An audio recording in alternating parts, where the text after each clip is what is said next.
Okay, folks, I've got the C10 wired up. The only thing I didn't do was the HVAC wiring because I don't have the compressor for the AC yet, but it's coming. After I got everything together, I found out this blower motor is bad. It blows, but it rattles, makes all kinds of noise. So I got to get the AC compressor in this area eventually. It is now winter in Texas, and I decided it's going to be chilly today, Thanksgiving Day 2024. So I still got some cleaning up to do. This thing's pitted and everything, but this motor is awesome. But I've got the wiring in. I've got the starter solenoid wire here, tack and ignition wire here. I've got the rear body wire. It goes here. It plugs into the inside. It's got a grommet that comes with it right there, and there's a plug. So if you want to take the cab off, it's pretty easy. I did use aftermarket oil lines and water temperature lines, so I didn't plug that into the harness. I just bypassed that. The alternator gauge, they say don't use it because it doesn't have enough amperage for the new high Wakazumi alternators, which these one wire alternators are okay. I like them, but they don't charge at idle, so you don't sit around idling a whole bunch. My battery's no good anyway. The one that came with it, I can keep it going for a little while, but I got a silicone in the back of these wires. Again, I use this Harbor Freight Vanguard wrap, pretty cheap. Makes everything kind of look kind of neat. I ran the wires in behind the fender and out and under. I did wrap some of my ground wires and my alternator wire, and I did this in a previous video, but it's hard to see back behind there, but there's a multi high mega fuse right here. Is two of them. That's where I ran the alternator to.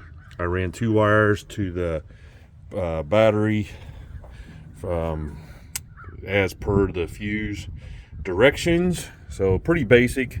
Under the dash was pretty basic. I had to build some of the plugs that go underneath the dash, but it turned out really well. Everything's clean. The only thing that doesn't work right now is my fuel gauge. I got a bad fuel sender, and these guys put in this crazy aftermarket radio, which it's a Sony, and it's actually a pretty good radio. I use Bluetooth. I listen to Sirius and Pandora and Amazon Music and Spotify. I don't listen to the radio, too much yapping, and so it works. So I'll probably end up covering the antenna hole eventually, and I'm going to do something with this dash, this plastic piece that they had here. I'm not a big fan of. I got to do the duct work for behind the glove box. I have the glove box liner. As you can see, I've got hoses that need to be changed out. These cloth stock hoses are terrible, and they're all rotted out. I bought some aftermarket plastic hoses. It's okay, but I don't have all the right sizes.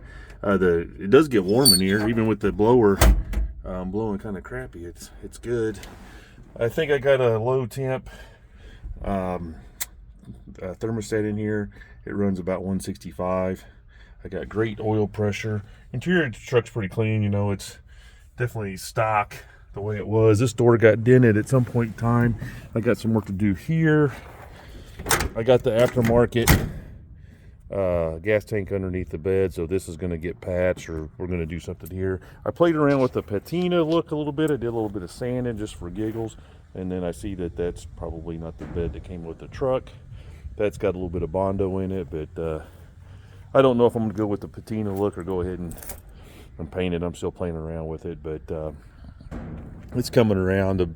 The bed, it's got a steel bed, not a wood bed, which I actually kind of like. I do like the looks of the wood beds, but I don't have to worry about the wood rotting out. And I am going to use this truck as a truck, so there will be some stuff coming along. I need to clean the back of it out, but the wiring for the most part's done. Like I said, I got to get a blower motor for it.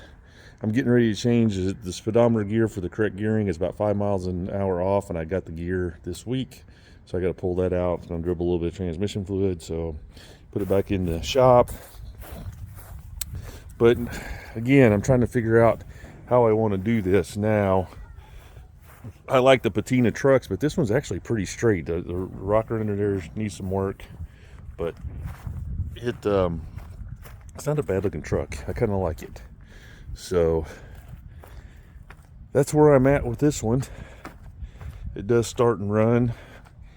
Again, drive. Like I said, I was planning, when I bought this thing, I was planning on LS in it. I've actually been shopping for motors, but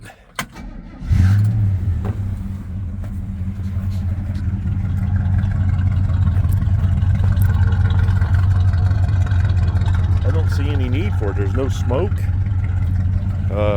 Not a big fan of the TH350. I wish I had an overdrive, but yeah, thing runs good. Pretty happy with it. No ticking, no knocking, no nothing, no leaks. I mean, I'm gonna drive this thing. It's gonna be cool.